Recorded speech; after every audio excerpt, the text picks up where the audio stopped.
بسم الله الرحمن الرحيم. الحمد لله والصلاة والسلام على رسول الله وعلى آله وصحبه ومن والاه. Welcome everybody to our Jum'ah reflections and recitation of Surat al-Kahf. So we will inshallah be beginning with that recitation right away, and then we'll go to some short reflections, and then we'll open up for the live chat, which we're usually unable to do on the evening programs. So because of they're so short, so we can do a little bit of live chat today too. All right, Qarizad, Bismillah, take it away. أعوذ بالله من الشيطان الرجيم. بسم الله الرحمن الرحيم. الحمد لله الذي أنزل على عبده الكتاب ولم يجعل له عوجا قيما لينذر بأسا شديدا من لدنه ويبشر المؤمنين الذين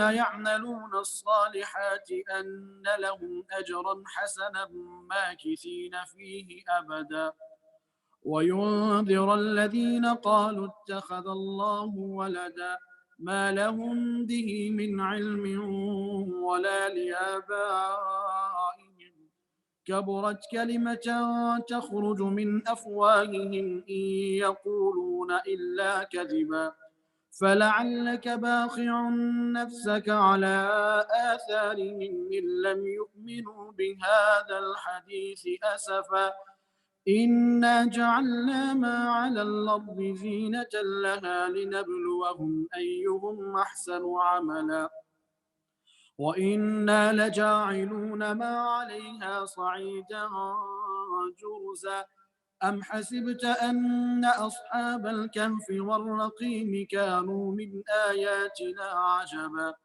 إذ أوى الفتية إلى الكهف فقالوا ربنا آتنا من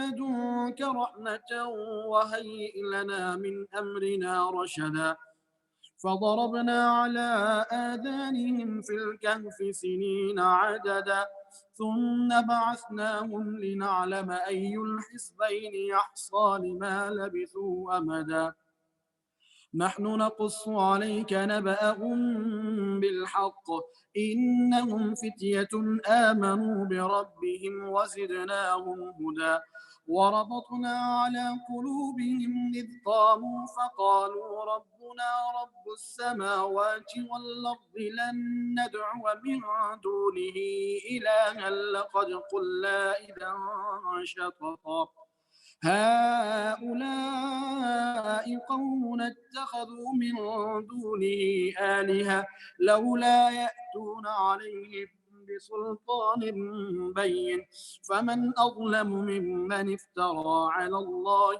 كذبا وإذ اعتزلتموهم وما يعبدون إلا الله فأووا إلى الكهف ينشر لكم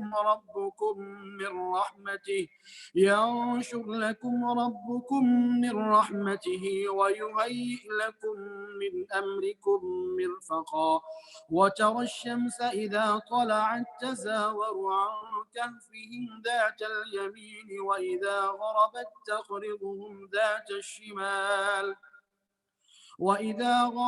تقرضهم ذات الشمال وهم في فجوة منه ذلك من آيات الله من يهد الله فهو المهتد ومن يضلل فلن تجد له وليا مرشدا وتحسبهم أيقاظا وهم رقود ونقلبهم ذات اليمين وذات الشمال وكلبهم باسط ذراعيه بالوصيد لو اطلعت عليهم لوليت منهم فرارا ولملئت منهم رعبا وكذلك بعثناهم ليتساءلوا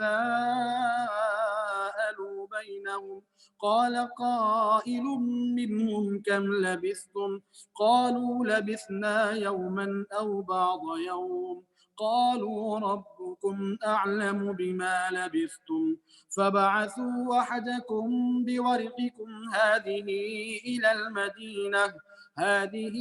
المدينة فلينظر أيها أزكى طعاما فليأتكم برزق منه وليتلطف ولا يشعرن بكم أحدا إنهم إن يظهروا عليكم يرجموكم أو يعيدوكم في ملتهم ولن تفلحوا إذا أبدا وكذلك أعثرنا عليهم ليعلموا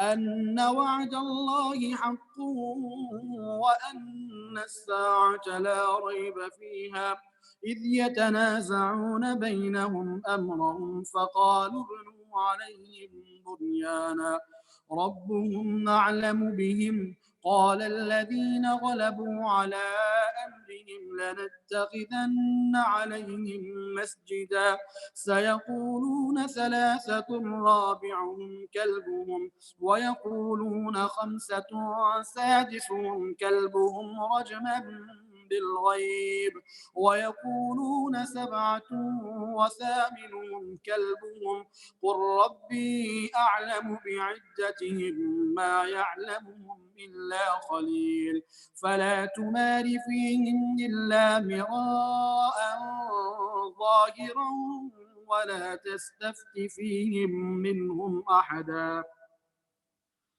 ولا تقولن لشيء إني فاعل ذلك غدا إلا أن يشاء الله واذكر ربك إذا نسيت وقل عسى أن يهديني ربي لأقرب من هذا رشدا ولبثوا في كهفهم 300 سنين وازدادوا 9 قل الله أعلم بما لبثوا له غيب السماوات والأرض أبصر به وأسمع ما لهم من دونه من ولي ولا يشرك في حكمه أحدا واتل ما أوحي إليك من كتاب ربك لا مبدل لكلماته ولن تجد من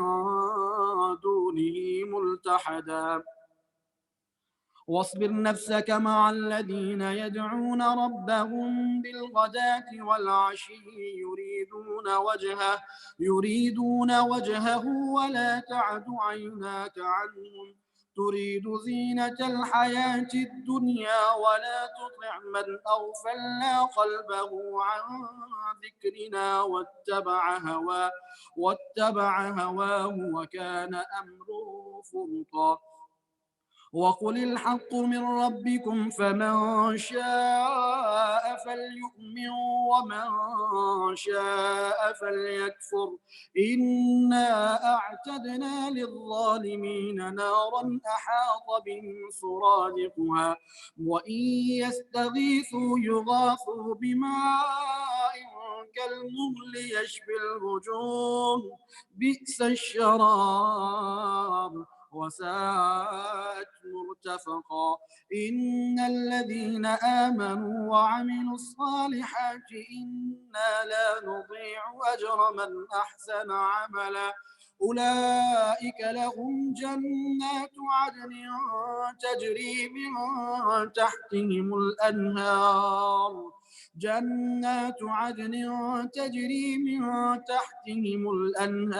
يحلون فيها من أسابر من ذهب ويلبسون ثيابا خضرا من سندس وإستبرق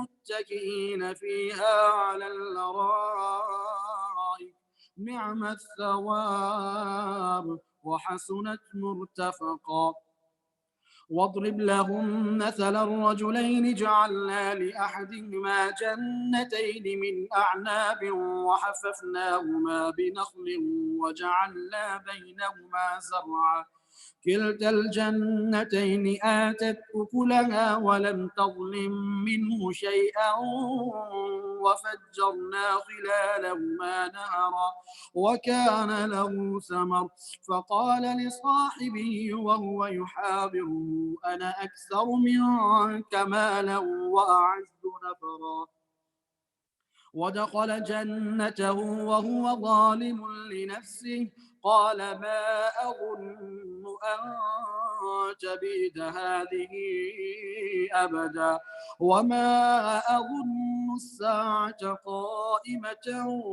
ولئن رجدت إلى ربي لأجدن خيرا منها منقلبا قال له صاحبه وهو يحاوره أكفرت بالذي خلقك من تراب ثم من نطفة ثم سواك رجلا لكن هو الله ربي ولا أشرك بربي أحدا ولولا إذ دخلت جنتك قلت ما شاء الله لا قوة إلا بالله إن ترني أنا أقل منك مالا وولدا فعسى ربي أن يؤتيني خيرا من جنتك ويرسل عليها حسبانا من السماء فتصبح صعيدا زلقا أو يصبح ماؤها غورا فلن تستطيع له طلبا وأحيط بثمره فأصبح يقلب كفيه على ما أنفق فيها وهي خاوية على عروشها ويقول يا ليتني لم أشرك بربي أحدا ولم تكن له فئة ينصرونه من دون الله وما كان منتصرا هنالك الولاية لله الحق هو خير ثوابا وخير عقبا واضرب لهم مثل الحياة الدنيا كماء إن أنزلناه من السماء فاختلط به نبات الأرض فأصبح هشيما تذروه الرياح وكان الله على كل شيء مقتدرا المال والبنون زينة الحياة الدنيا والباقيات الصالحات خير عند ربك ثوابا وخير أملا ويوم نسير الجبال وترى الأرض بارزة وحشرناهم فلم نغادر منهم أحدا وعرضوا على ربك صفا لقد جئتمونا كما خلقناكم أول مرة بل زعمتم أن لن نجعل لكم موعدا ووضع الكتاب فترى المجرمين مشفقين مما فيه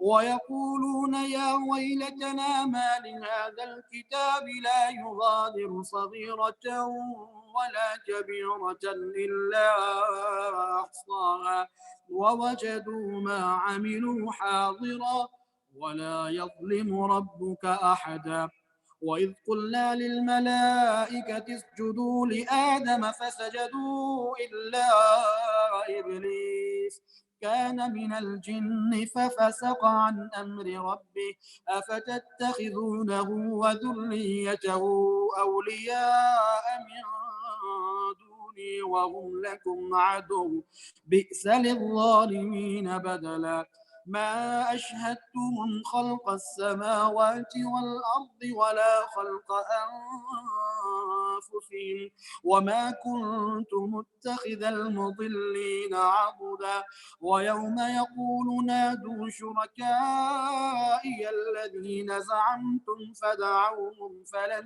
يستجيبوا لهم وجعلنا بينهم موبقا ورأى المجرمون النار فظنوا أنهم واقعوها ولم يجدوا عنها مصرفا ولقد صرفنا في هذا القرآن للناس من كل مثل وكان الإنسان أكثر شيء جدلا وما منع الناس أن يؤمنوا إذ جاءهم الهدى ويستغفروا ربهم إلا أن تأتيهم سنة الأولين أو يأتيهم العذاب قبلا وما نرسل المرسلين إلا مبشرين ومنذرين ويجادل الذين كفروا بالباطل ليدحضوا به الحق واتخذوا آياتي وما أنذروا هزوا ومن أظلم ممن ذكر بآيات ربه فأعرض عنها ونسي ما قدمت يداه إنا جعلنا على قلوبهم أكنة أن يفقهوا وفي آذانهم وقرا وإن تدعهم إلى الهدى فلن يهتدوا إذا أبدا وربك الغفور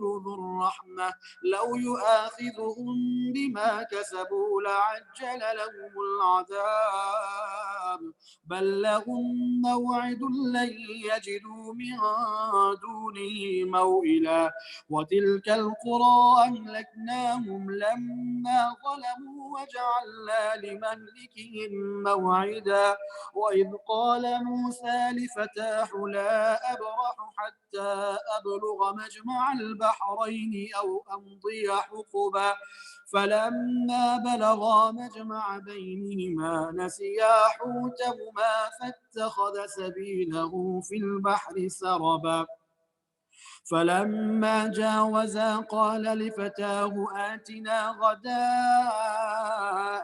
لقد لقينا من سفرنا هذا نصبا قال أرأيت إذ أوينا إلى الصخرة فإني نسيت الحوت وما أنسانيه إلا الشيطان أن نذكره واتخذ سبيله في البحر عجبا قال ذلك ما كنا نبغي فارتد على آثارهما قصصا فوجدا عبدا من عبادنا آتيناه رحمة من عندنا وعلمناه من لدنا علما قال له موسى هل اتبعك على أن تعلمني مما علمت رشدا قال إنك لن تستطيع معي صبرا وكيف تصبر على ما لم تحط به خبرا قال ستجدني إن شاء الله صابرا ولا أعصي لك أمرا قال فإن اتبعتني فلا تسألني عن شيء حتى أحدث لك منه ذكرا فانطلقا حتى إذا ركبا في السفينة خرقها قال أخرقتها لتغرق أهلها لقد جئت شيئا إمرا قال ألم نقل إنك لن تستطيع معي صبرا قال لا تؤاخذني بما نسيت ولا ترهقني من أمري عسرا فانطلقا حتى إذا لقيا غلاما فقتله قال أقتلت نفسا زكية بغير نفس لقد جئت شيئا نكرا قال ألم نقل لك إنك لن تستطيع معي صبرا قال إن سألتك عن شيء بعدها فلا تصاحبني قد بلغت من لدني عذرا فانطلقا حتى إذا أتيا أهل قرية استطعما أهلها فأبوا أن يضيفوهما فوجدا فيها جدارا يريد أن ينقض فأقامه قال لو شئت لاتخذت عليه أجرا قال هذا فراق بيني وبينك سأنبئك بتأويل ما لم تستطع عليه صبرا أما السفينة فكانت لمساكين يعملون في البحر فأردت أن أعيبها وكان وراءهم ملك يأخذ كل سفينة غصبا وأما الغلام فكان أبواه مؤمنين فخشينا أن يرهقهما طغيانا وكفرا فأردنا أن يبدلهما ربهما خيرا منه زكاة وأقرب رحما وأما الجدار فكان لغلامين يتيمين في المدينة وكان تحته كنز لهما وكان أبوهما صالحا فأراد ربك أن يبلغا أشدهما ويستخرجا كنزهما رحمة من ربك وما فعلته عن أمري ذلك تأويل ما لم تسطع عليه صبرا ويسألونك عن ذي القرنين قل سأتلو عليكم منه ذكرا إنا مكنا له في الأرض وآتيناه من كل شيء سببا فأتبع سببا حتى إذا بلغ مغرب الشمس وجدها تغرب في عين حمية ووجد عندها قوما قلنا يا ذا القرنين إما أن تعذب وإما أن تتخذ فيهم حسنا قال أما من ظلم فسوف نعذبه ثم يرد إلى ربه فيعذبه عذابا نكرا وأما من آمن وعمل صالحا فله جزاء الحسنى وسنقول له من أمرنا يسرا ثم أتبع سببا حتى إذا بلغ مطلع الشمس وجدها تطلع على قوم لم نجعل لهم من دونها سترا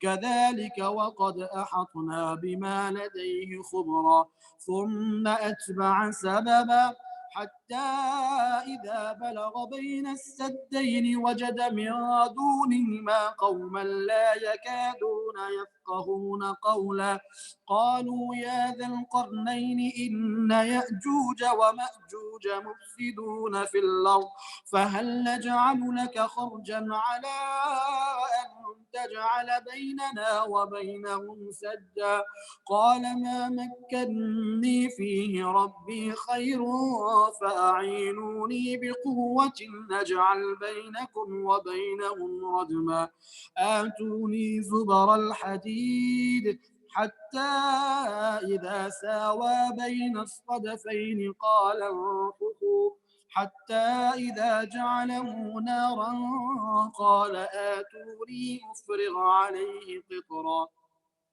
فما استطاعوا أن يظهروه وما استطاعوا له نقبا قال هذا رحمة من ربي فإذا جاء وعد ربي جعله دكا وكان وعد ربي حقا وتركنا بعضهم يومئذ يموج في بعض ونفخ في الصور فجمعناهم جمعا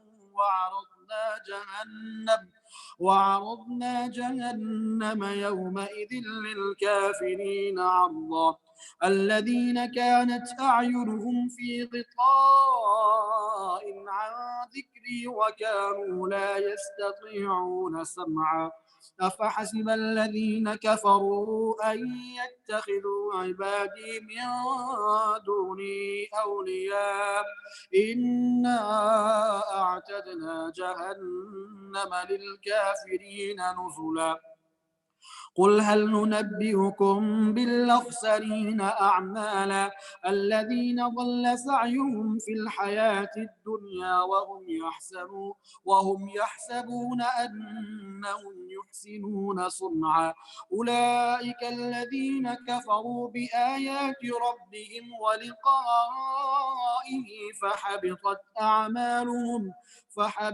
أعمالهم فلا نقيم لهم يوم القيامة وزنا ذلك جزاؤهم جهنم بما كفروا واتخذوا آياتي ورسلي هزوا إن الذين آمنوا وعملوا الصالحات كانت لهم جنات الفردوس نزلا خالدين فيها لا يبغون عنها حولا قل لو كان البحر مدادا لكلمات ربي لنفد البحر قبل أن تنفد كلمات ربي ولو جئنا بمثله مددا قل إنما أنا بشر مثلكم يوحى إلي أنما إلهكم إله واحد فمن كان يرجو لقاء ربه فليعمل عملا صالحا ولا يشرك بعبادة ربه أحدا صدق الله العظيم. Be quiet, be quiet.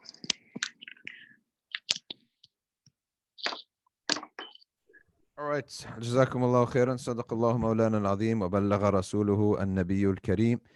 Today we have quite a bit of activity. And before we get into the khatara, because sometimes a live chat takes some time, let's see what we have going on today, because we have quite a number of things happening this weekend. Bismillah.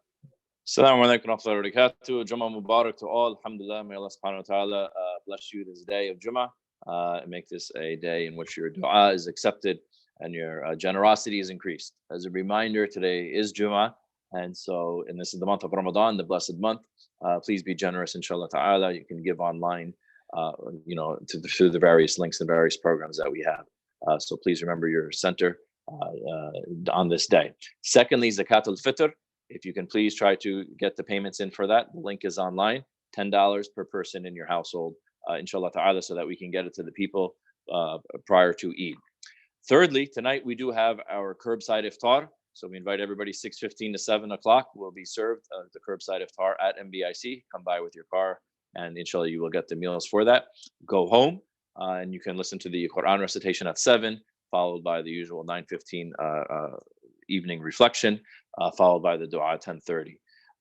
Tonight also we do have our youth program, 11 o'clock, late night youth program. So we invite all the young youth and the youth to come out for the 11 o'clock program for the youth program. Tomorrow night, we have the cross-community event. So that will be at 7 o'clock. So the Quran recitation with Qari Zahid will be at 6 o'clock. So, log on at 6 and then inshallah 7, you can listen to the cross-community event. And again, then the continuation of the evening program. Sunday, we do have the Mother's Day baked bouquet deliveries will be going out. I believe we're sold out on that. But you do also have an opportunity to take advantage of the cooking show at 1 o'clock. So look out for that. And we still have Taco Tuesday available to get your meals or iftar meals. You can order online for Taco Tuesday and to participate in that too. We look forward to seeing everybody inshallah ta'ala tonight for the curbside iftar. May Allah subhanahu wa ta'ala bless you all for that. Bless you all on this day of blessing, inshallah. Assalamu alaikum wa rahmatullahi wa barakatuh. Wa alaikum assalam wa rahmatullah. And mashallah, it's quite a busy weekend we have here. We got here, he said here, 6 o'clock curbside. We got 11 o'clock at night youth tonight. We got tomorrow, or what is it, Sunday? I think it's sold out though, the Mother's Day. So a lot of activities, and make sure you're keeping up at mbic.org. You have the cooking show Wednesday, Sunday, I think, or Saturday, if I'm not mistaken. So many activities, actually have to get confused. So you make sure you're signed up to the WhatsApp group, or you're checking out mbic.org for all the events. All sorts of fun events to make this Ramadan memorable for families and kids, like Taco Tuesday and all sorts of things that would stay in your mind and be physical activities that you can do in place of all the other things that we usually would have done. So great job by the team in promoting and thinking of all these unique ideas. I know a lot of times my kids are always involved and try to mimic whatever's happening in terms of the cooking shows, etc. So again, 6 o'clock curbside iftar, 7 o'clock regular programming, and if you have any tweens tonight, that's at 11 o'clock. So today we usually do a small khatara. Today we could do a little bit more of a Q&A and a discussion, and you can get involved in terms of the live chat. But first, give us a few comments about the nature of certain ayah of the Quran in which Allah subhanahu wa ta'ala says that their hearts committed sins. Okay. All right. The heart can commit the taqwa dhahira al-ithmi wa batina. Be wary of the outward of the sin and the inward sin. And so the heart, in the way we view things, the heart is a limb, except its action is unseen. And what is unseen in the human being is far more important than what is seen. So our eyes are limbs, our hands do actions. Okay. So the heart also does actions. But what Deen comes to tell us, the Deen comes to tell us that the action of the heart is far more important than any other action. And if this heart's action is good, then all the limbs' action will by necessity be good. Okay. So the real way to judge the actions of the body, of course, we have laws and we have rituals and we have fiqh, and there are certain things your body can do and cannot do, regardless of your intention. But outside of that, it's really al-amalul qalbi. So we know that the action of the eye is to look. The action of the eye is you have eyelids to protect the eye and to sleep. The action of the ear is to listen. The action of the hand is to hold or to strike or to push. The hands have a lot more actions than anything else. The feet has actions to walk, to run, to kick, all right, to hold the door. The feet have a lot of actions, right? Stomach has a simple action, which is to consume food. But what is the action of the heart? And why is it more deserving than any other limb? Why is it more valuable than any other limb? The actions of the heart, you can summarize them in loving, hating, and intending. Those are the summary hearts of the heart, actions of the heart. And you may add one more, which is contemplating. Okay. So you could say that some people say contemplation is the action of the intellect, but we say no, contemplation is different than logic and reasoning. When I reason about something, I use my brain. When I contemplate something, I use my heart. That's the difference. The actions of the heart are loving, hating, intending, and contemplating. All right. And so therefore, any situation or any physical action that will bring a facilitation for these four becomes elevated to becoming one of the most important actions. Because if the actions of the heart are the most important acts, loving, hating, intending, and contemplating, if these four actions of the heart are the most important and they feed everything else, they feed all the other limbs, just like the physical heart feeds blood to all the other limbs. If you cut off this heart, then your limb, none of your limbs will have any action. Okay. All of your limbs will go bad. They'll die. So any action or any circumstance that facilitates the right love, the right hate, the right contemplation, and the right intention, those situations and those actions become elevated, even if otherwise they're not necessarily actions. For example, one of the first things we did is decorate your homes for Ramadan, or make a musalla decorations for Ramadan. Right now, if you look at it, There's nothing necessarily like says that in the Quran or Hadith or anything. But what is the amal al-qalb that it's connected to? Why is actually the Islamic countries from far earlier than us, way earlier than us, they all made something specific, memorable for the month of Ramadan, right? For example, the Ottomans were known to put up certain decorations for the month of Ramadan, and all the countries did at some point. They had something unique. But where is that in the Sunnah, for example? But the Sunnah is telling us that we have to love Allah and His Messenger, and that love can change from time and place when there are different competing things for our love. So in today's world, there's competition for your heart. The NBA is competing for your heart. The NFL is competing. What are they competing for? They want your heart, because once they got your heart, they're going to get your dollar, right? They want you. There are ideologies out there that want your heart. So there's competition. Now that there's competition, the situation has to change. In the time of the Prophet sallallahu alaihi wasallam, there was no marketing. Munafiqun weren't putting up billboards. Mushrikeen weren't putting up brand names and making people attached to ideas and made people love certain things.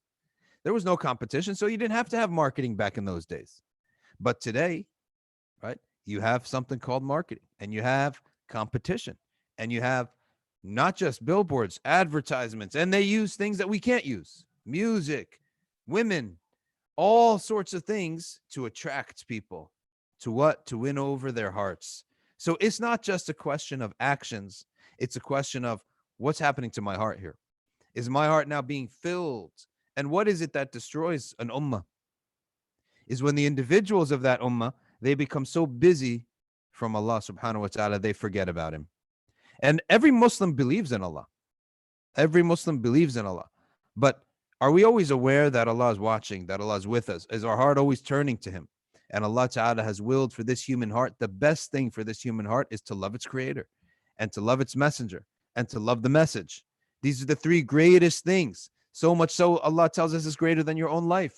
That's why martyrs are demonstrate for us, people who die for the sake of Allah. They demonstrate that Allah is worth loving more than life itself. Right? The parents were told, you be friends with them except if they tell you to prioritize anything above Allah and His Messenger and the message, Islam, and striving for its sake. So that's what's good for our hearts. So when there's competition for our hearts, we have to reverse the competition. We got to pull the other way. We can't say, well, it never happened in the past. It never happened in the past because they didn't have that challenge. So it's something that becomes actually far more important than other things, right? It becomes far more important because now you're wrestling for hearts. And no one's more influential than the youth and children. And if they can be influenced properly early on, then their future will be easy. But if the opposite happens and you actually gave them a bad message or a negative marketing, PR and marketing campaign for Islam, that it's something that's miserable, boring, dry, then you've done them a disservice.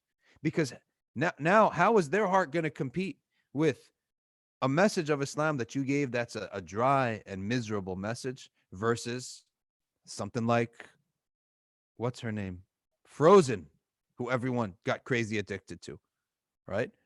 A nice jingle, a story, some nice graphics, or all the other Disney movies that are coming out, or all the other sports stories that are coming out for some youth that are obsessed with, or movies, or apps, or songs, or musicians, or actors, or actresses. All right, all that competition, subhanallah, that never existed before.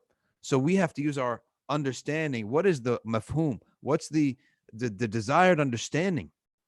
Is that it's for your heart to love this deen of Islam.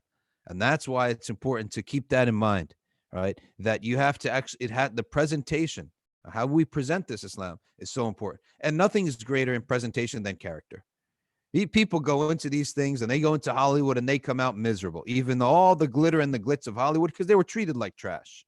They were taken advantage of. Nobody cares for them. They end up becoming addicts, right? So nothing is better than our own akhlaq, right? And this is something that, some people, they're not really good at being gentle. They're not really good at being nice. They're not really good at being smooth in that respect. So that we got to work on it. And I'll be the leader of that pack. We got to work on that, of being smooth, making people's experience good in Islam, and making your own household's experience positive in its connection to Islam. One of the worst things is someone who comes with a filthy presentation. Right? A man came, the Prophet sallallahu alaihi wasallam's time. He has such a horrible presentation, such a horrible look. Okay. The Prophet ﷺ had him, that Sahaba take him and clean him up. Right? Why? Because not just for yourself. You're going to go back, he's going to go back to his tribe, and he's going to be now the representative of Islam. So it's not just the fact that this man, I mean, he wasn't from Medina. He came from outside Medina to come to the Prophet sallallahu alaihi wasallam. Many people just take it that, see, Islam is for individual cleanliness. They taught him to clean his hair. They taught him to clean his beard. They taught him how to clean his. He never did these things in the nomad lands with living with camels. He never did. He never had to needed to do these things. He never represented anything. But it's not just that the man himself, for the benefit of the man himself, it's for the benefit that he now represents something, right? He's now going to be the one who will say, I went to Muhammad sallallahu alaihi wasallam, and I'm coming back to you having learned some ayats of Quran. And the Prophet ﷺ was more concerned that the man's presentation be something good. Who did the Prophet send to Medina to represent him? He sent him one of the cleanest youth, Mus'ab ibn Umair, one of the cleanest, most refined youth in his speech. He didn't send him Abu Dharr al-Ghifari. No. He didn't send Medina to Medina, Abu Dharr al-Ghifari. Abu Dharr, he sent him back to his own people because those are the people he relates to and understands. But other than that, he didn't use Abu Dharr for that reason. He used Abu Dharr for different reasons, right? So presentation is so important, and attitude and character, right? That nobody's experience in Islam should be a jaded one. This is why something very important is that if someone comes with jidal, it should be ended quickly. Someone comes in a community with argumentation and drama, it should come to a close really quickly, right? Because you make people jaded in the religion. And if people are jaded from their deen, where are they going to go? It's almost like, as they say, if the water is polluted, how are we going to if the hospitals are corrupted and the place become places of sickness, then where are people going to get healed? So this is the importance of al-amal al-qalbi that we have to keep in mind. It's more important than anything else is al-amal al-qalbi, which is the actions of the heart and the influences of the heart. And we're an ummah that we're not hair splitters in law, and it's just about rules and law. We're an ummah that is balanced. We have laws that we have to observe, but we have the hearts of people too that we have to make sure never to hurt or trample. You never want to make someone feel that they're unwanted. You never want to make someone feel that they're lacking. You never want to stoke envy in people's hearts. You never want to stoke animosity in people's hearts. So we're people that we have to study the hearts. And some people are naturally good at it, and other people have to learn. All right. Some people are naturally good at reading people's hearts, that if I say this, their feelings would be hurt. If I say that, if I come out with this, they might feel envy. They might feel sad that you guys have everything. I don't have anything. Right? They might feel, this is why Sayyidina Yaqub, alayhi salam, he told his sons, he had 10 sons. Nobody has 10 sons. Very few people have 10 sons. Actually, 11 sons, which would be Binyamin was one of them too. And then Yusuf, but Yusuf wasn't with them. And he said, "Udkhulu min abwabin mutafarriqa." Enter from different doors, right? Why? One reason is he didn't want hasad to come upon them. But the other reason is that you all come in as 10. Everyone is going to say, wow, those people from the sons of Yaqub, look at how many sons he has and look at how many children he has. And they're all healthy. Most children back in those days would have died young, right? So he was aware that certain things might stroke some envy in people or sadness in people. What if there's a guy there, he can't have a single child, right? What if there's a mother there that all her kids die, right? So you're not guilty. That's one thing that's very important. You're not guilty, but you do have to be cognizant that Allah gave you something, right? And he didn't give other people something. That's something that you have to be cognizant of. And this is what, in modern parlance, what they call privilege. And there is some merit to this, actually, right? You're not guilty because Allah gave you a gift, but you are guilty if you don't think twice of how you present your gift, right? You're not supposed to present it in a way that creates competition and creates these and sadness in people. Likewise, you're not going to present Islam in a way that is going to make people feel that, this is more of a war and a battle and an argumentation, or it's more of a matter of conflict than anything else. And many people, unfortunately, that's their contribution to the ummah, is that they bring jidal, argumentation. So you have to be mindful of all these elements of the heart, that people can be jaded, that people can be burnt out from conflict, that people can be made to feel that they're not wanted, that people can be made to feel sad, that people can be made to feel envious, right? Even your own competition. You don't want to always show that you're number one and defeat your competition all the time. You want to give him a couple wins, because you don't want him to go back into his cave feeling so full of envy towards you. He's going to come back with a plan that you might not be able to stop. It's not always smart to just crush your competition either. So all of this all surrounds al-amal al-qalbi, and the heart is it's an organ that acts, it loves, it hates, it contemplates, and after doing all these things, what does it do? It intends. It makes an intention, and that intention enters the world. Okay, that intention enters the world. How many times you have great people? They said, what is it that spawned your action? It could be good or bad. They could be great or infamous. It's always that, oh, when I was young, this happened, and I've held it in my heart ever since then, right? And it becomes his mission. So you love something or you hate something, you contemplate something all the time, okay? And then you intend. That all what's in your heart comes out into the world, right? It will come out into the world sooner or later.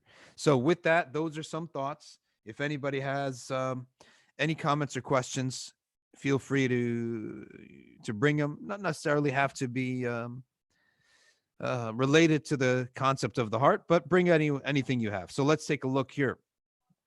Hamza Hussein, we need to bring Taco Tuesday here in our masajid in Chicago.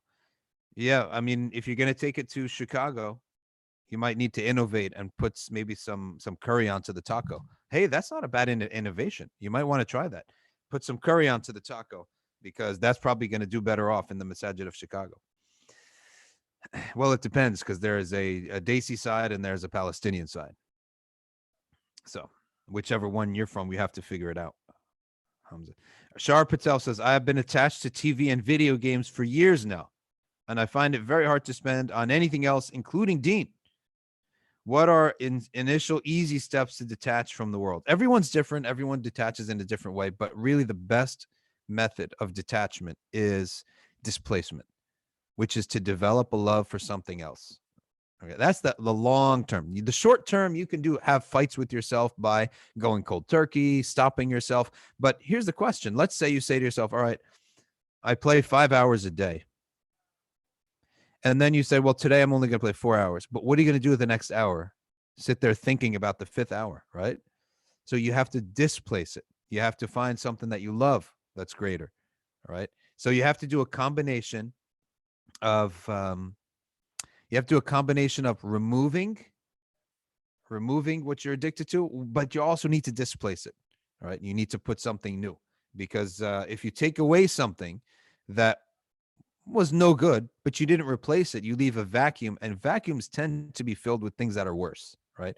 So you don't want to leave a vacuum, you want to displace it. So everyone's going to do their best, but you want to try to find different techniques. Everyone's got their own different techniques. Hamza Hussein says, it's a bit I say to put curry on the taco. Definitely, I would agree, right? Might be the only way to get the tacos in some communities, but it probably is a bit I say. Ilyas Lahos, what do you think? Is it a bit asayya, what we just said? He wants to bring his tacos to Chicago, so maybe I said put curry on them instead of chili. Put curry, and the meat better be hand slaughtered if you're up there in Chicago.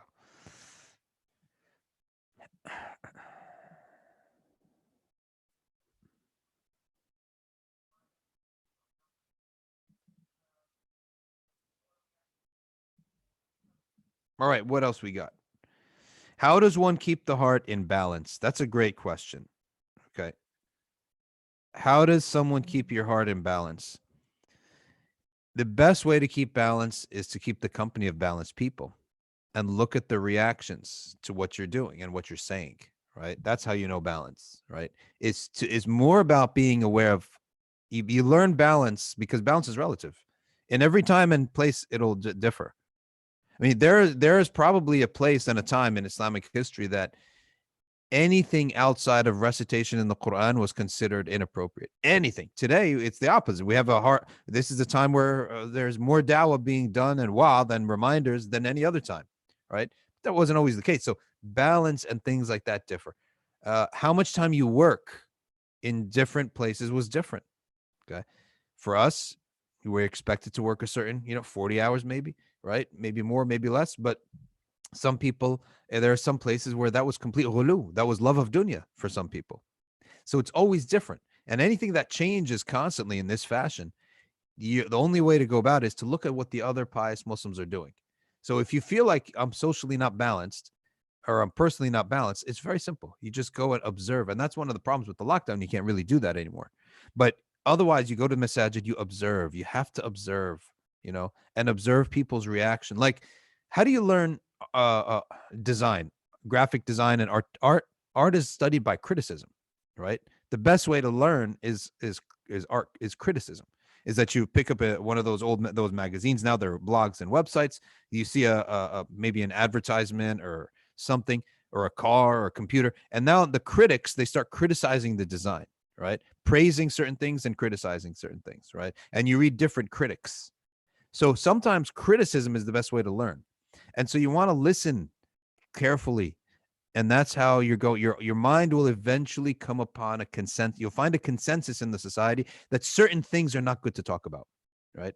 Certain things you shouldn't bring up. Certain things are excessive, right? Certain things are inappropriate to miss out on. Like it's not appropriate. It's not right for a Muslim in this day, in this month, to not put a strong effort in the Quran. It's sort of like a regular thing. It's everyone knows that, right? So certain things, it's not appropriate to miss out on it, right? You really should do it. So it's always going to be about, my personal advice is always going to be about observing people, and that's how you attain balance. If it's in Islam, observe the elderly scholars and those who are just pious, even salihin. The word salih means somebody who he has no reputation for doing things that are haram or for skipping his obligations. He has no his reputation, public reputation, is sound for that, right? Not one little thing here and there is fine, but as a habit. So look at the elderly salihin in the masjid, those Muslims who've been around the block of life and of Islam, and they're going to help you find balance. So that's how I believe that balance is attained.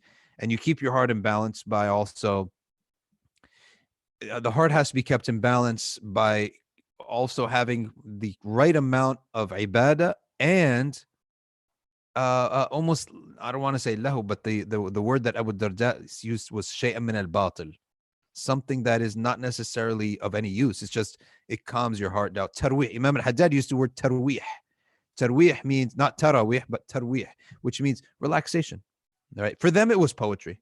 It was poetry. It was to try different dates. Maybe it was, for them, it really was mainly poetry was the activity back in the day. For us, it might be something different, but as long as it's halal, you need some of that too.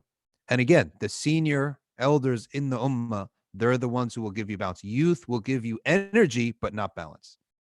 If you need energy, go to youth, right? But if you need balance, go to the elders.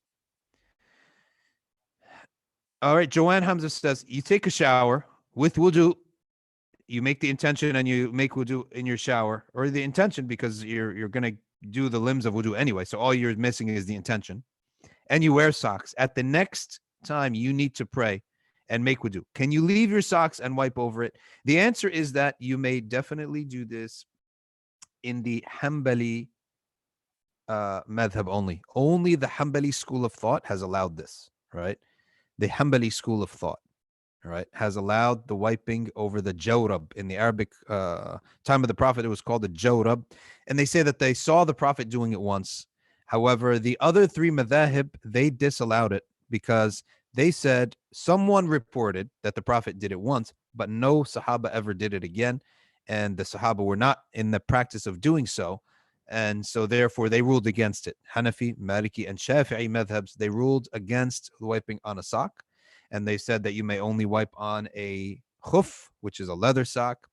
And the Shafi'iyya said any waterproof sock, like there are waterproof socks for kayakers and stuff like that. So that's the answer to your question. So the answer is in the Hanbali school of thought, they did permit it, whereas in the other schools of thought. Now, if you're going to observe that, you should observe the wudu for the Hanabila in all of its facets, which means that they obligate the nose, mouth, and ears as well. Is, if I'm not mistaken, that's what I recall from Hanbali fiqh, is that they that is those are obligatory, not sunnah, in wudu. So you have to do those limbs in your wudu so that your entire wudu is done according to the Hanbali school of thought. Okay. SL says, Salam, how do you manage the feeling of anxiety in the heart? Very simple instruction from the Quran. Ala bi dhikrillahi tatma'innul qulub. By the remembrance of Allah subhanahu wa ta'ala, your heart will find tranquility. So flee to much, much remembrance of Allah ta'ala. Someone said, what is much? Okay, I don't know. Like, we don't know what is a lot of dhikr anymore because we don't do a lot of dhikr. But what is a lot of Netflix? 2 episodes? 3 episodes, 4 episodes, right? What's a lot? We know what a lot of Netflix is, right? I think, 3 and 4 and 5 hours of TV is a lot. That's way more, right? Now, someone sits down after work and vegetates on the couch and wastes time for an hour. I don't think anyone's going to blame them. You just worked all day. You just did all your family stuff, your home stuff. Now you have your own cup of tea and you sit down and vegetate and waste time. And that waste of time is sort of cooling off your motor, right? It's just cooling yourself off. So I don't think anyone will say an hour of that is a problem, right? 45 minutes, an hour of that, right? Maybe 15 minutes would be too little. An hour would be okay. But now you start spilling into the second hour, 90 minutes. Now it's like 11:30. Now it's like midnight. Now you're going into the third hour. That's too much, right? Now you throw your whole thing off course. And how do we know this? Just by talking to people, living life, and knowing what the balance is. But dhikrullah, the ulama have told us, is that if you do 300 repetitions of something, up to 1,000 is what Allah said, much. Udhkurullah dhikran kathira. So do much of something would be 300, 1,000. Okay, so that's how much dhikr that a person should do. A person should definitely be doing a lot of dhikr. And I'm telling you, think about this. Do we have a problem in our ummah when we have mainly every single member of the ummah, what 99.9% of the ummah, we engage in entertainment more than we engage in the remembrance of Allah subhanahu wa ta'ala. And then we wonder why we have an issue in our ummah. Then we wonder why, if I turn on YouTube, it's Calamity Central on YouTube. If I watch Islamic videos on YouTube, the first commercial, disaster in Yemen. I wait a little bit. Okay, I felt guilty. I'm not going to go get my wallet right now, right, to donate. It's just not what I'm doing right now. I'm watching a video. Next video, Somalia, a girl hasn't eaten in 10 years. Next video, earthquake in Kashmir, nobody has homes. Next video, Syria, completely destroyed. It's Calamity Central. You want to know the state of the ummah? Watch Islamic videos on YouTube. Okay, you'll get up depressed. Right? You want to know why there's so much anxiety? It's these visuals that we can't do anything about. We can't do anything about it.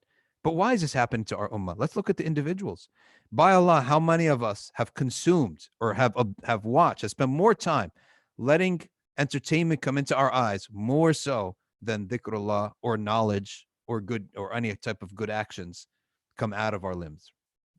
Let's be honest with ourselves. And then we wonder why there's a problem in the ummah. Because there's a problem with the individuals, right? So we have to think twice about these things.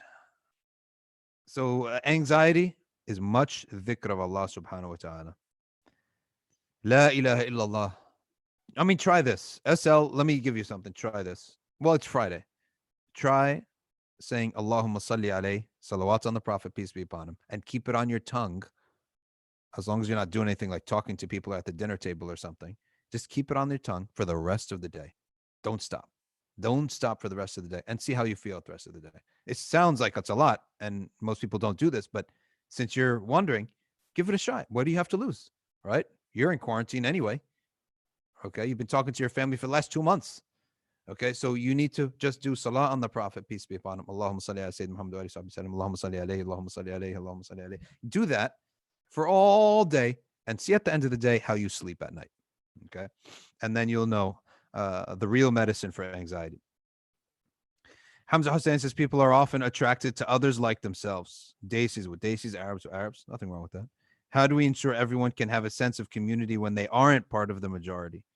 You have neighborly duties, regardless of ethnicity. You have duties towards the sick, the janaza, okay, regardless. The masajid should be open to everyone. All these obligations of the deen, they disallow from a firm break between groups, cultural groups, right?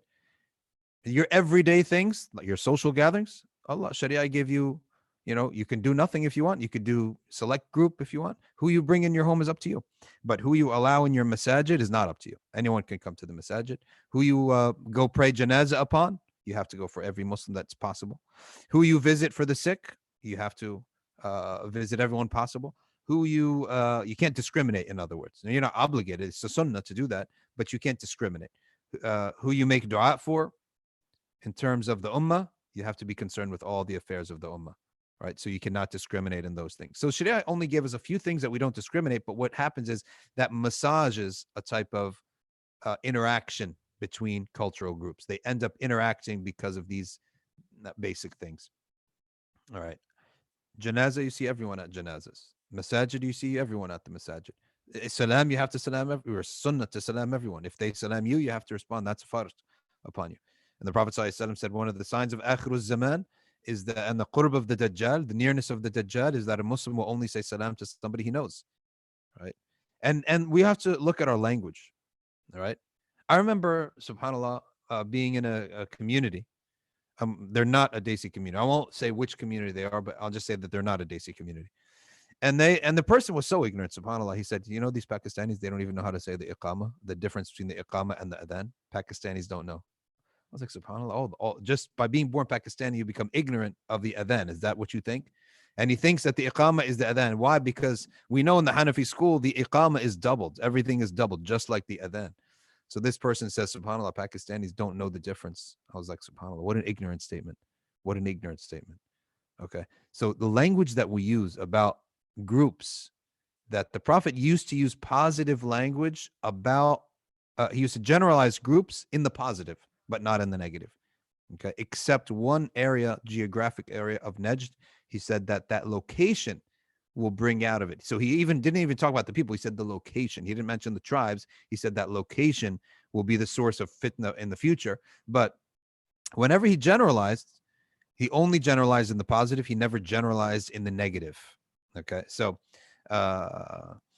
generalization, the way we talk about people is one of the reasons that there might be problems. Ilyas Lahos has given the fatwa that, curry on the taco is not happening, is haram, he says. AM says, so there you have it. Keep your food. If you're going to eat Mexican, eat Mexican. Don't mix up. And this fusion, I mean, I went to Texas the other day, and it's always fusion, Mexican sushi. I'm not into this fusion. I don't mix madhabs, and I don't mix cuisines. If I'm going to eat Mexican, I'm going to eat Mexican. If I'm going to eat Desi, I'm going to eat Desi. But don't mix madhabs and don't mix cuisines. All right, AM says, Assalamu alaikum. What does it mean to have qalb salim? Qalb salim means that you have no shirk in your heart. You have no superstitions in your heart. That's in relation to Allah subhanahu wa ta'ala. You're not attached to superstitions. You're not attached to any shirk. And towards the people, you have no envy and no hatred and no bad feelings towards people. It's feelings. That's really what it is. That's how simple it is. It's feelings. Don't have bad feelings towards people. And we all know how to look into our heart and understand that we have good feelings or bad feelings. Saliha M says, how does one keep the heart hating one's past and using it as a way to not taking personal responsibility? Okay, how does one keep the heart hating one's past, that you hate your past, if you had a bad past, and using it as a way to not taking personal? Could you clarify the question, because it's a little bit unclear what the actual question is. Personal, yeah, we can send a personal email, shadi.almasri@gmail.com. All right. Next question is it true?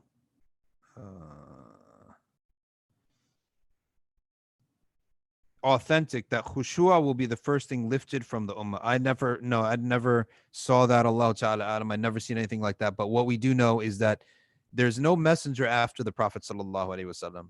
That we know. And one of the wisdoms behind that, sometimes we don't realize, one of the reasons behind that is that goodness and rectification will always exist in the ummah. And that's why this ummah does not need another messenger. Whenever Bani Israel got a new messenger or a new prophet, it's because the goodness was completely destroyed.